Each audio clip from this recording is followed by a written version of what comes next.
ஜராசந்தன் வதம். மகாபாரதத்தின் ஒரு முக்கிய கதாபாத்திரமான ஜராசந்தனின் கதையை நாம் இங்கே பார்ப்போம். இந்த சேனலை சப்ஸ்கிரைப் செய்யுங்க, லைக் பண்ணுங்க. வாருங்கள் கதைக்குள் செல்வோம்.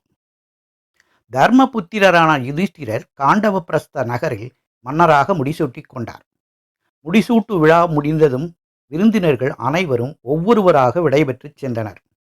மாமன் மகனான கிருஷ்ணர் மட்டும் சில நாட்கள் தங்கியிருந்தார்.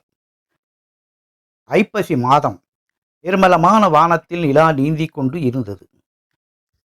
இரவு உணவை உண்டுவிட்டு பாண்டவர்கள் ஐவரும் கிருஷ்ணரும் அரண்மனை நிலா முற்றத்தில் அமர்ந்து மகிழ்ச்சியாக உரையாடிக் கொண்டு இருந்தனர். கிருஷ்ணர், மன்னர் பெருமானே, உங்களுக்கு செய்தி தெரியுமா என்றார். என்ன செய்தி? சொல் கிருஷ்ணா என்றார் தர்மபுத்திரர்.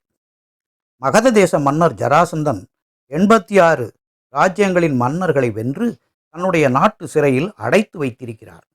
இன்னும் 14 மன்னர்களை சிறைப்பிடித்ததும் 100 மன்னர்களையும் சிவபெருமானுக்கு பலியிட்டு அவரிடம் வரத்தை பெற வேண்டும் என்று ஜராசந்தன் திட்டமிட்டிருக்கிறார் என்றார் கிருஷ்ணர். அன்பே உருவான இறைவனுக்கு நரபலியா? என்ன அநியாயம் இது கிருஷ்ணா என்றார் தர்மபுத்திரர். ஆமாம், அநியாயம்தான். யார் தடுப்பது அதை என்றார் கிருஷ்ணர்.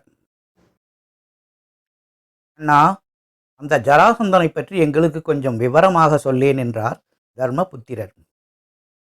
சொல்கிறேன் கேளுங்கள் மன்னரே என்று கதையை ஆரம்பித்தார் கண்ணபிரான்.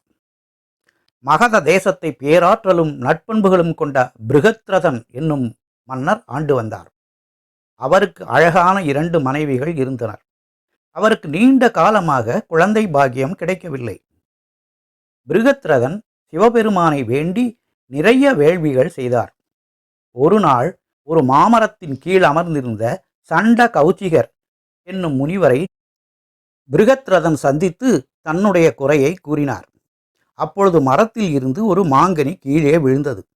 அந்த மாங்கனியை முனிவர் பிருகத்ரதனுக்கு அளித்து மன்னனின் மனைவியை அந்த கனியை உண்ணச் சொன்னார். பிருகத்ரதன் அந்த கனியை தன் 2 மனைவிகளுக்கும் கொடுத்தார். மகாராணிகள் இருவரும் அந்த மாங்கனியை ஆளுக்கு பாதியாக சாப்பிட்டனர்.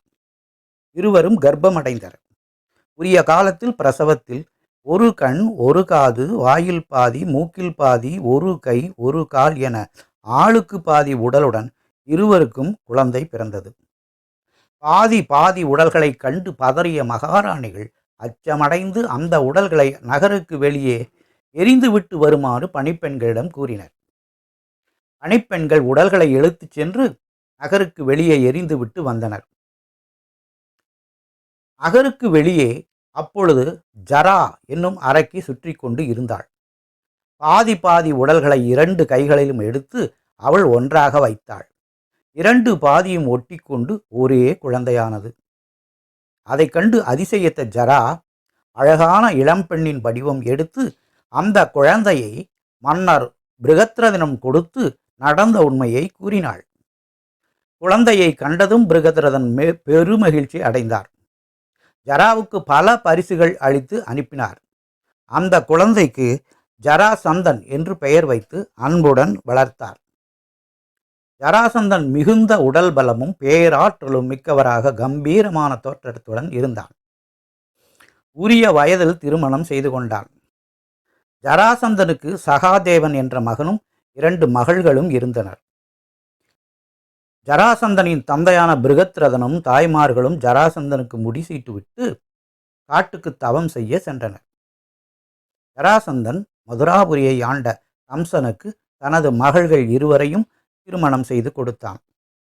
தன்னுடைய தந்தையைப் போலவே அறிவும் ஆற்றலும் இருந்தாலும் பிருகத்ரதனை போன்று இல்லாமல் சில குரூரமான குணங்களும் ஜராசந்தனுக்கு இருந்தன. ஆனால் பிராமணர்களை மதித்து அவர்களுக்கு தானம் வழங்கும் நல்ல குணம் இருந்தது என்று கூறிய கிருஷ்ணர் மீண்டும் கதையை தொடர்ந்தார். நான் பிறந்ததில் இருந்து மதுரா நகருக்கு அருகில் இருந்த நதியின் மறுகரையில் இருந்த ஒரு கோகுலத்தில் வளர்ந்தேன். மதுராவின் மன்னர் கம்சன் பல முறை அசுரர்களை அனுப்பி என்னை கொல்வதற்காக முயற்சி செய்தார். ஒவ்வொரு முறையும் அவர்களை கொன்று நான் உயிர் தப்பினேன். என் தந்தையான வசுதேவரையும் என் தாய் தேவகியையும் மதுராவை ஆட்சி செய்த என் தாய் மாமனான கம்சன் சிறையில் அடைத்து கொடுமைப்படுத்துகிறார் என்ற செய்தியை என்னுடைய 10வது வயதில் தான் நான் தெரிந்து கொண்டேன். உடனே நானும் என் அண்ணன் பலராமனும் கோகுலத்தில் இருந்து மதுரா சென்றோம். கம்சனை பார்ப்பதற்கு முன் அவர் அனுப்பிய பல வீரர்களை நாங்கள் கொள்ள வேண்டி இருந்தது. அதன் பிறகு கம்சனுடன் நான் நேருக்கு நேர் யுத்தம் செய்து கொன்றேன். என் தாயையும் தந்தையையும் சிறையில் இருந்து மீட்டு சிம்மாசனத்தில் அமரச் செய்தேன். தன் மருமகனான கம்சனை நான் கொன்றதை அறிந்து ஜராசந்தன் கடுமையான கோபம் கொண்டார். என்னை கொன்று பழி வாங்குவதற்காக மதுரா நகர் மீது பல முறை படையெடுத்து தாக்கினார். அவருடைய ஓயாத படையெடுப்பால் எங்களுக்கு மிகுந்த தொந்தரவு ஏற்பட்டது. அதனால் நாங்கள் மதுராவில் இருந்து மேற்கு கடற்கரையோரம் பல மலைகளின் பாதுகாப்பில்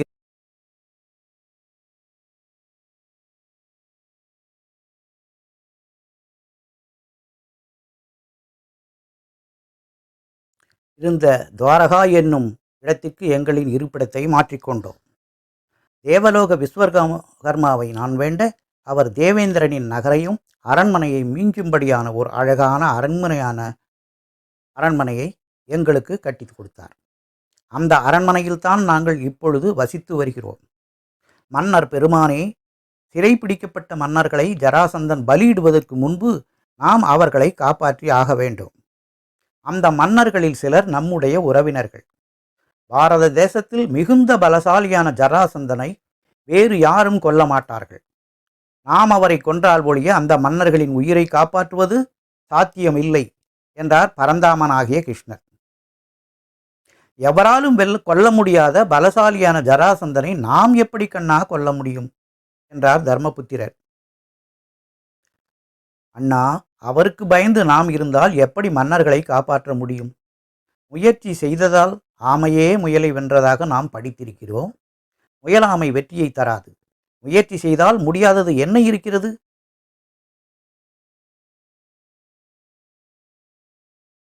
கடவுளைப் போல கண்ணன் நம்முடன் இருக்கையில் கவலைகள் நமக்கு எதற்கு? முயற்சி செய்வோம், வெற்றி பெறுவோம் என்றான். வெற்றியை தவிர வேறு எதுவும் அறியாத விஜயனும் ஆண்களே கண்டு மயங்கும் பேரழகனுமான அர்ஜுனன். 10,000 யானைகளின் பலத்தை உடலில் கொண்டவனும் பகாசுரன், ஹிடும்பன் ஆகிய வலிமை மிக்க அசுரர்களை தன்னுடைய புஜபலத்தால் கொன்றவனுமான பீமன், அண்ணா, நம்மால் முடியும் என்றான். ஆம் மன்னரே, எங்களால் முடியும். பீமரும் அர்ஜுனனும் நானும் மகத தேசம் செல்கிறோம். ஜராசந்தனை கொல்கிறோம். சிறையில் உள்ள மன்னர்களை விடுதலை செய்கிறோம். வெற்றியுடன் திரும்பி வருகிறோம் என்றார் கிருஷ்ணர். அண்ணா கார்முகில் வண்ணா, உன்னை நம்பியே என் தம்பிகளை உன்னுடன் அனுப்புகிறேன். நீ துணையாக இருக்கும்போது எனக்கு என்ன கவலை? வென்று வாருங்கள் என்றார் தர்மபுத்திரரான யுதிஷ்டிரர். தோல்வியை காணாத 3 வெற்றி வீரர்களும் பல பெரிய மலைகள், அடர்ந்த வனங்கள், அவற்றின் ஊடே பறந்து விரிந்த பல நதிகள் ஆகியவற்றை கடந்து மகதம் வந்தனர். வான் உயர்ந்த மரங்கள் நிறைந்த 5 பெரிய மலைகளால் சூழப்பட்டு மேகங்களை தொட்டுவிட முயற்சிக்கும் பிரம்மாண்டமான மாளிகைகள் நிறைந்ததும் மிகுந்த பாதுகாவலை உடையதுமான மகத தேசத்தின் தலைநகருக்குள் போர் வீரர் உடையில் எவரும் எளிதில் நுழைந்துவிட முடியாது. அதனால் பிராமணர்களைப் போன்று உடை அணிந்து கொண்டு கிருஷ்ணர், பீமன், அர்ஜுனன் ஆகிய 3வரும் பின்வாசல் வழியாக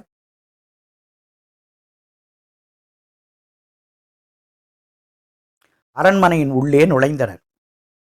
பிராமண வேஷத்தில் இருந்த 3வரையும் கவனித்த ஜராசந்தன் அவர்களை அருகில் வந்து வணங்கி வரவேற்றான். பிராமணர்களே, உங்களுக்கு உண்பதற்கு ஏதாவது வேண்டுமா என்று உபசரித்தான். எதிரியின் உபசரிப்பை ஏற்றுக்கொள்ளக்கூடாது என்று எண்ணிய கிருஷ்ணர் எதுவும் வேண்டாம் என்று மறுத்துவிட்டார். கிருஷ்ணர், நாங்கள் 3வரும் ஸ்நாதக பிராமணர்கள்.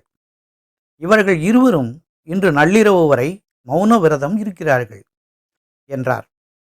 அதை கேட்ட ஜராசந்தன், இந்த யாகசாலை அறையில் தங்கியிருங்கள், நான் நள்ளிரவு வந்து உங்களை சந்திக்கிறேன் என்று கூறிவிட்டு தன் அறைக்கு சென்றான். ஜராசந்தன் பிராமணர்களை மிகவும் மதிப்பவன்.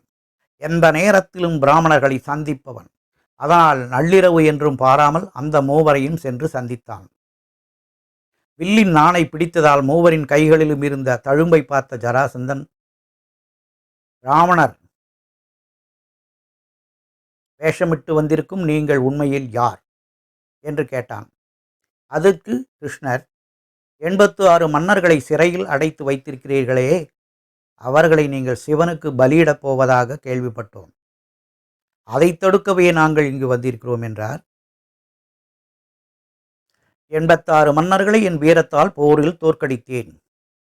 தோற்றவர்களை சிறையில் வைத்திருக்கிறேன். இதில் தவறென்ன?